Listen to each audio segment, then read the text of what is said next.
Hey, how's it going, YouTube? How y'all doing today? Y'all take a look around. You can tell that those 4 calves that I picked out are gone. They went to the market earlier today. So the rest of these animals here, the money that I make from selling these animals here will be money that goes into my pocket as profit. I was going to go to the bank today, but I completely forgot it's Labor Day. So the banks aren't open. I need to open up new credit lines. I did. My grain broker contacted me earlier today. I told him, well, we got a shipment date set for Thursday, so I need my credit lines open. So my big plan is that during my lunch break tomorrow, I'm going to go to the bank to open up new credit lines. I've already got what I'm going to say in mind to the bank. I've already got it in mind. The last time I opened up about $25,000 worth of credit, it only took me about 10 minutes. I only sat there and I talked to the banker for about 10 minutes. And then the rest of the time that I was sitting there talking to the banker, it was more just like, what are you, they just just talking to me about stuff and just telling me thank you.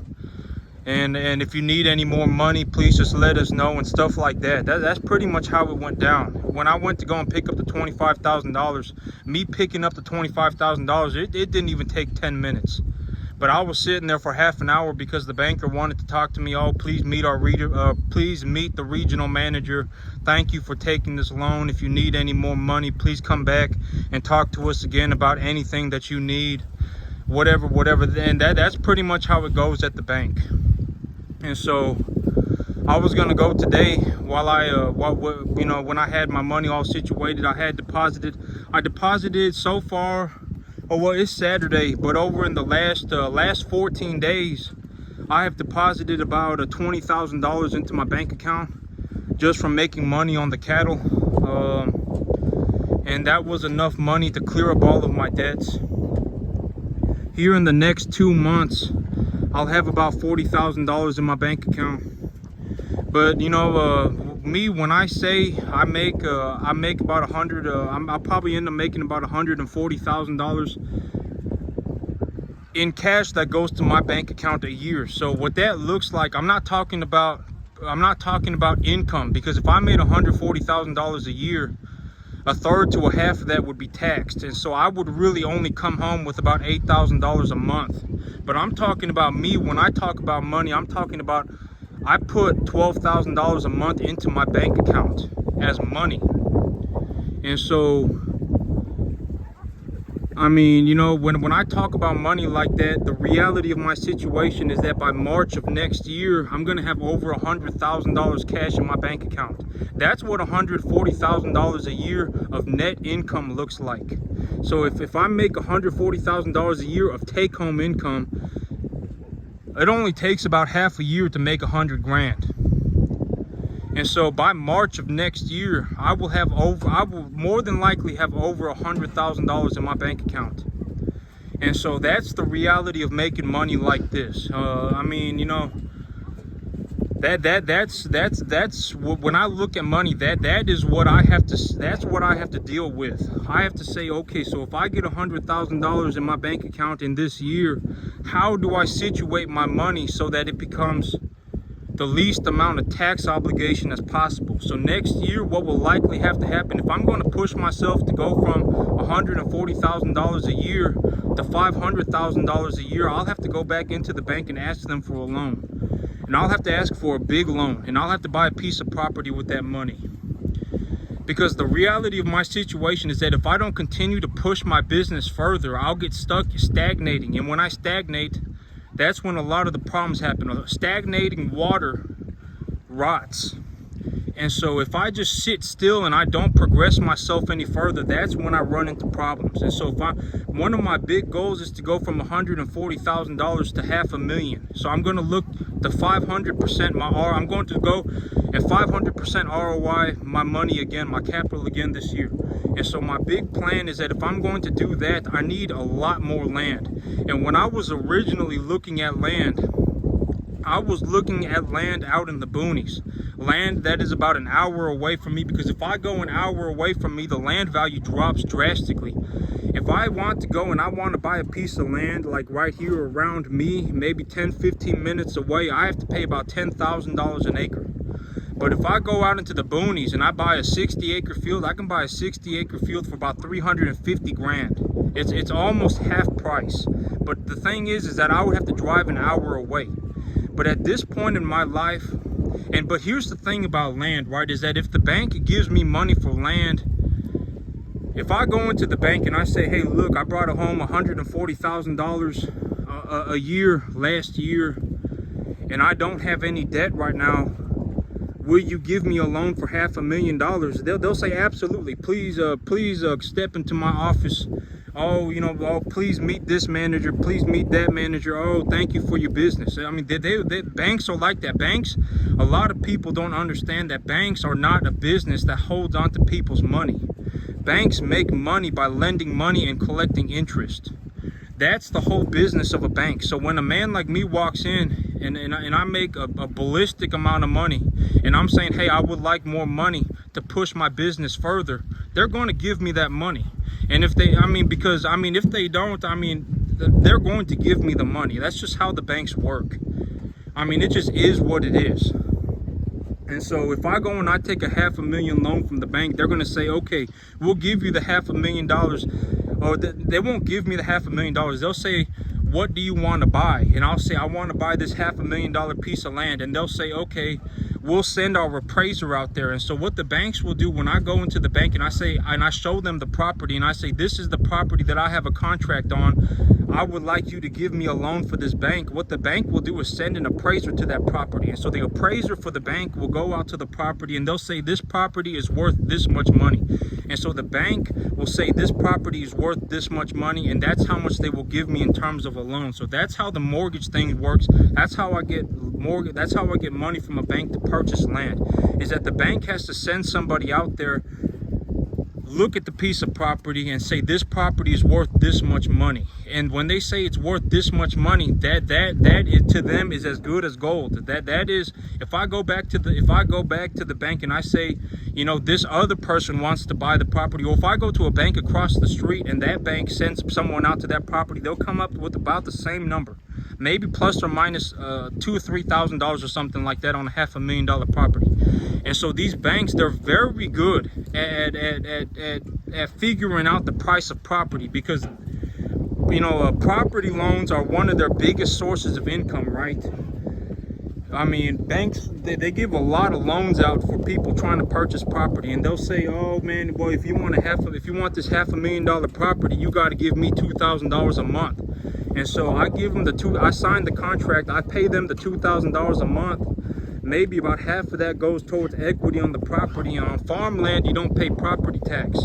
And if the farmland, like you don't pay property tax on farmland here in Texas. And so, if I go to the bank and I say I want to buy this $500,000 property, and I show them my paperwork and I say, hey, last year I was clearing $12,000 a month into my bank account. This was my take-home pay. They're going to keep me in that office as long as possible. They're going to say, oh, please meet this person, please meet that person. Do you need any more loans? Would you like a water? Anything to try and get me to borrow more money. Because people who borrow large sums of money, they very, very, very hard to find. And and so next year, if I'm going to push myself from making $140,000 a year to making $500,000 a year, I'm going to have to get off of this 10-acre field. I'm going to have to invest into more property.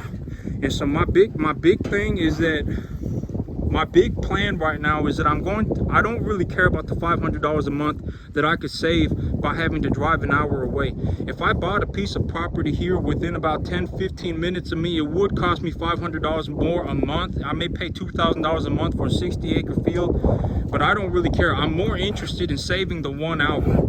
If I can drive 10-15 minutes away and go take a look at my cattle, I would be much happier owning that piece of property than owning some piece of property out an hour away in some boony towards Arkansas. And so me right now, I don't really care. My big thing next year is that I will have to take the money that I earned this year, show it to the bank, and then I will have to buy more land. Because my big idea is that on a piece of property like this, it's very good in terms of raising small calves, because these small calves, you really need to look after them. And I'm being completely honest, like if I didn't know what I was doing, if I didn't learn, if I didn't figure out how to do this, and I brought in a whole bunch of 2.5 weight calves, about 30% of them would die, flat out die from getting sick, because that's just, it just is what it is. And then about another third of them, about up to half of the animals in total would be significantly damaged, and they would end up like slowpoke, or they would just end up rolling over dead. And so in a situation where where a farmer really does not know what they're doing, what they could end up is half of their animals either dying or becoming stunted like slowpoke, but they could also end up with the half of their animals that do survive becoming very thin and not very marketable cattle. And so that's one of the big risks, and that's where people start hemorrhaging money in the cattle business, is they don't know what they're doing. They go and they purchase cattle, half of their animals die, and the other half of the animals that do survive become worth pennies on the dollar, because they're just not worth anything, because they're too small and they're too frail. And so that's the reality of the cattle business for a lot of people. A lot of people, if you talk to 1,000 people right now about the cattle business, almost nobody is going to say, man, I made 150 grand on 10 acres. And almost nobody's going to say that. I mean, it's almost impossible.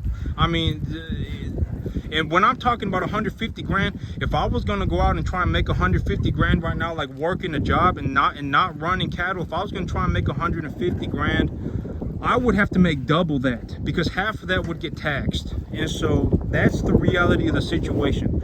And a lot of people, when they watch me doing this, it looks easy and I make it look easy, but nobody can really appreciate what I do unless they've raised cattle themselves. Because until someone actually has done this themselves and understands what I've accomplished, it's almost impossible to appreciate it. I mean, it's just so freaking hard. I mean, running cattle like this is almost impossible. And I don't know anybody. I'm the only person that I've known to this day that's made money like this on the cattle business. And I made so much money this year that it actually startled me. Like, I was actually awestruck. I couldn't believe it when I saw the money going into my account. And so, you know, I mean, it just is what it is. At this point, my big thing is that next year, this year I took $20,000 and I turned it into about 120. So I turned it into about 100, but I also got a job that I make about 40 grand a year on. So when I combine my total money, it's about 140 grand.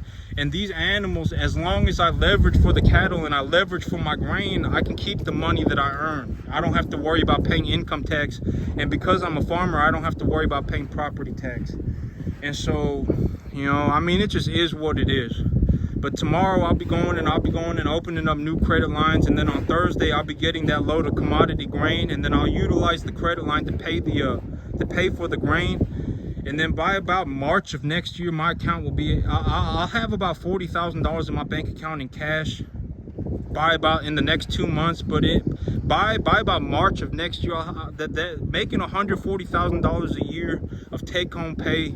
By March of next year, that 40 grand will be over 100 grand. And so I need to keep my investments going as fluidly as possible, and I need to keep my head on things. I need to keep my head on right, and I need to keep going after it, because if I give up right now and I get stuck, I mean, if I wanted to, I could pay the government 50 grand, pay my income tax, and never worry a day in my life and not have to worry about running cattle ever again. If that's what I wanted to do, I could do it. But I ain't gonna do that, right? I mean,